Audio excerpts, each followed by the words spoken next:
Welcome to ચેતુસ kitchen. આજે આપણે બનાવીશું નાની કાચી કેરીનું શાક, એટલે કે ખાખડીનું શાક બનાવશું। તો એના માટે આપણે 5 નાની નાની કાચી કેરી લઈ લીધી છે, 2 ડુંગળી લીધી છે, 1 લીલું મરચું લીધું છે, 1 ટમેટું લીધું છે, 1 ચમચી જેટલો ગોળ, મીઠું, બાકી રેગ્યુલર મસાલિયાની અંદરથી મસાલાનો ઉપયોગ કરી અને ટેસ્ટી એવું કેરીનું શાક બનાવશું આપણે।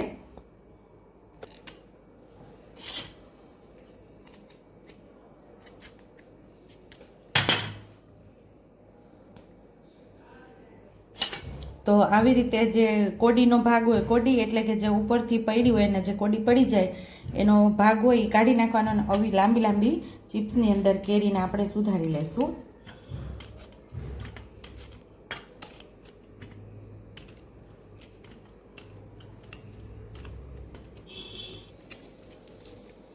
સેમ એ જ રીતે આપણે ડુંગળીને પણ સુધારી લેવાની છે। ઉપરનું છાલનો ભાગ કાઢી અને સરસ લાંબી લાંબી ચિપ્સની અંદર આપણે સુધારી લઈશું।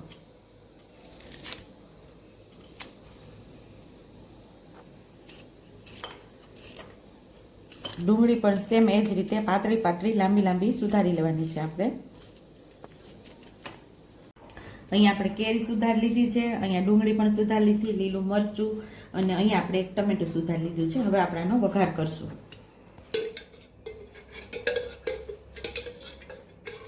અહીંયા આપણે 1.5 ચમચા જેટલું તેલ ઉમેરશું। નાનો 1.5 ચમચો તેલ ઉમેરેલું છે। તેલને આપણે સરસ ગરમ થવા દેવાનું છે। તો અહીંયા આપણું તેલ સરસ ગરમ થઈ ગયું છે, તો અડધી ચમચી જેટલું જીરું ઉમેરશું। જીરુંને સરસ આપણે ફૂટવા દેશું।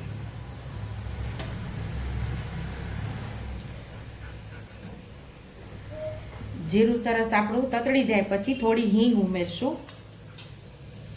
અને આપણે ડુંગળી અને મરચાંને સાતરી લઈશું।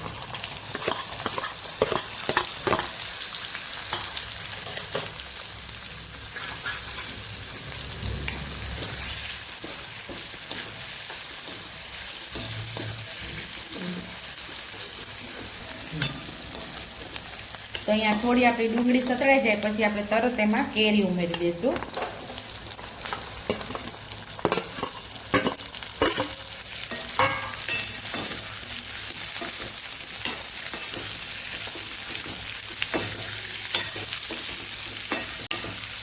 કેરી અને ડુંગળીને સરસ આપણે સાતળી લેવાની છે।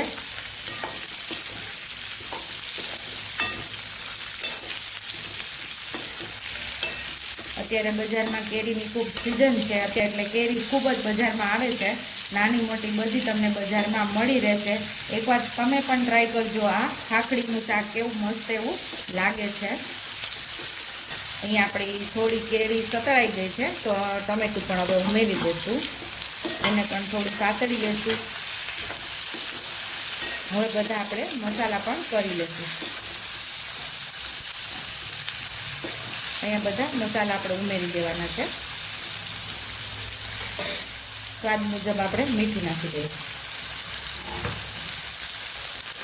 અડધી ચમચી જેટલી હળદર, 1 ચમચી જેટલું લાલ મરચું પાવડર, 1 ચમચી જેટલું ધાણા જીરું પાવડર। મસાલાને સરસ મિક્સ કરીને હવે આપણે સાતળી લેવાનું છે।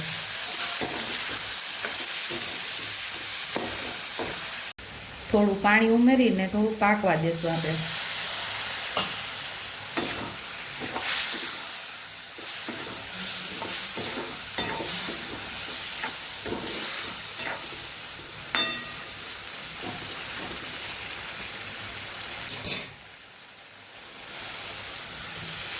નાના અડધા ગ્લાસ જેટલું આપણે પાણી ઉમેરેલું છે।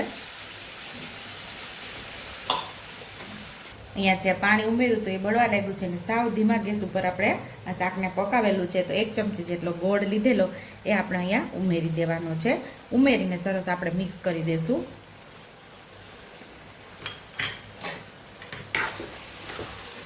બસ માત્ર ગોળ જ આપણે મિક્સ થાય ત્યાં સુધી જ આપણે આને પાકવા દેવાનું છે।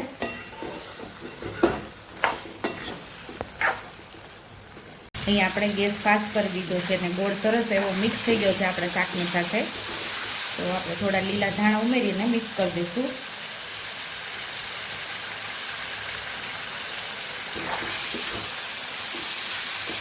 તો ટેસ્ટી એવું ખાખડીનું શાક આપણું તૈયાર છે। સર્વિંગ પ્લેટમાં સર્વ કરી લેશું. ટેસ્ટી એવું શાક તૈયાર છે. ઉપરથી આપણે લીલા ધાણાથી ગાર્નિશ કરી દઈશું. રોટલી, પરોઠા, ભાખરી સાથે આ શાક ખાવાની ખૂબ જ મજા આવે છે.